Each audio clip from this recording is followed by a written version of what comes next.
how I prepare my tracks in Djay Pro AI. I'm DJ Spiegelspin, and I'm going to show you. If you guys are familiar with my videos, you will know that in all my videos, I tell you guys that playlists are very important. Don't show up to a gig without a specific playlist. Work on your playlist every day.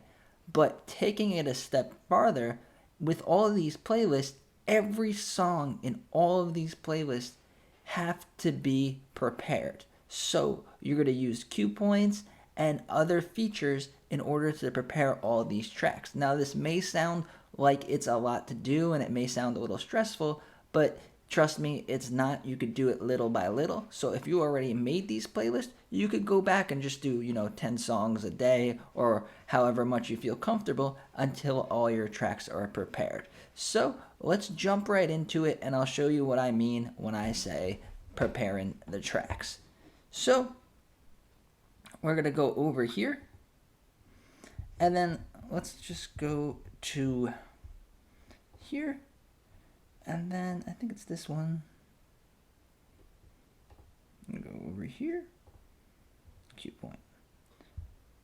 Okay, so this is a track, and it's my example track that I'm going to show you how I organized this track. So if you are in the regular screen, you're going to see this, which is just a record. It's a jog wheel. And then if you press this button over here, you see where my mouse is on the right corner? Mixer button, you press that, and then the left one is Nero Mix, and then the one after Nero Mix is cue point, the one after that is loop. So we are going to be in the cue point section. So all of these are our cue points. So for the first cue point that I always put is where we're going to start the song. So if you do anything, if you just want to do this quickly and you don't want to really get too involved with it, I'm begging you, just add where you're going to start and where you're going to end. So you know when this track is loaded up in a deck, where's the good place to start it, and then where's the good place to start mixing out of. So this spot right here, and then down here, these are temporary cue points, so you could press set, and then when you press this, it's going to play it. So crossfade to the middle. So that seems like a good place to start rather than starting over here where it's kind of like a weird intro. So I'm going to start right there. That would be a good place to mix in the track.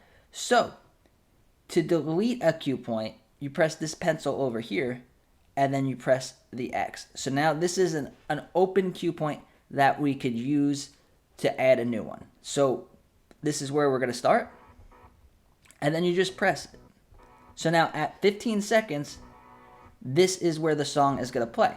And now Djay Pro gives us some features to make it easier to see and easier to keep track. So if you press this over here, this little down arrow, now we could change the colors. So with the new version 4 update, they allow us to change the colors of all of these cue points. And if you have a controller like the ones I have back there that have light up and colored pads, you will actually see the color on the pads, which is awesome. So do something that makes sense to you. So let's say that I'm going to do this color for all the starts. It's like a teal type color. And then that's for all the starting cue points. So if you look up here, you could see that color. And then you know that's where I start because you have it in your mind that that color is start. And then pick out a color for finish. They give us 4, 5, 7 different colors. And then up here, where it says cue point 1, we could change the name. So I'm just going to do start. Done. So now, if you eject the track, and then you load it back in, these cue points are saved forever. And if you log out of the app, if you use the app on a different device, as long as you're in your account, every time you load up this song, you're going to save the cue points forever. You don't have to do it again. So even though it might be a lot of work in the beginning, once you have the song done, it is done. All right. And then the next thing that I put is going to be the drop. I taught in a lot of my videos how to do the drop mix. So you just, when one song's doing a build up, and then you just slap in the drop from the next song, and it's a great way to do mixes with EDM. So I have the drop number 1, and then I have drop number 2.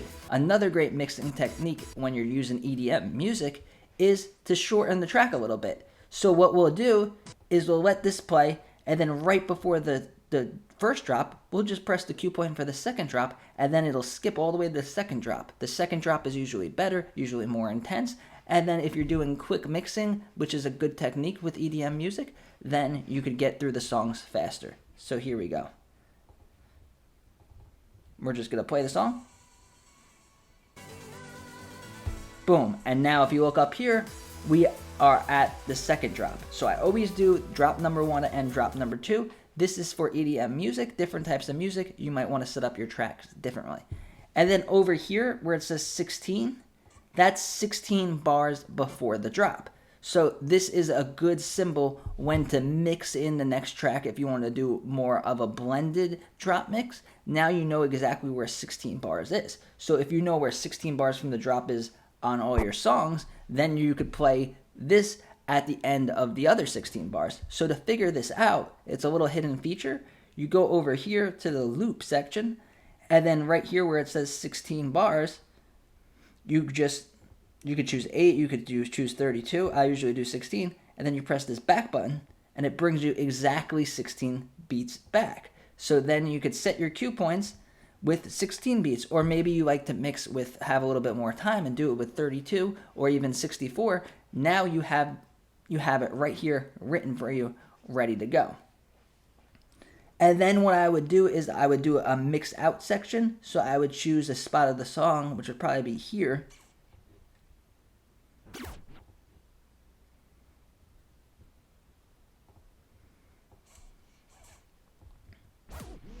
Set the cue point. Different songs will be different. It might be a lot sooner in the track and not that far towards the end. But for this one, and now we're going to name this End. I'm just going to get rid of these because we don't need them.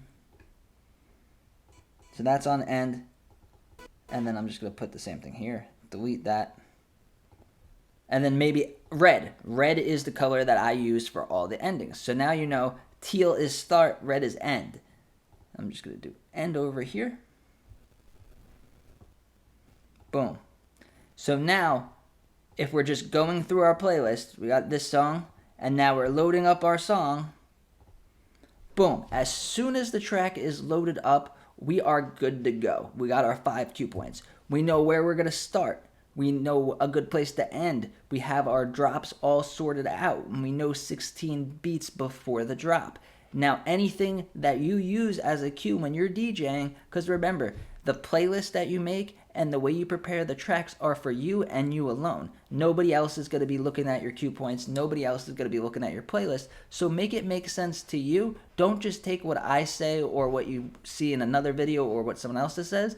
Make it easier for you because everyone's style is different. The way they mix it is different. And some people might like to start at different spots, and then some people might want to add cue points to specific spots. So a good example of that would be to add a cue point when you're going to do a mix or a scratch. So if you go to like a song if you have a song with very distinct vocals, you might want to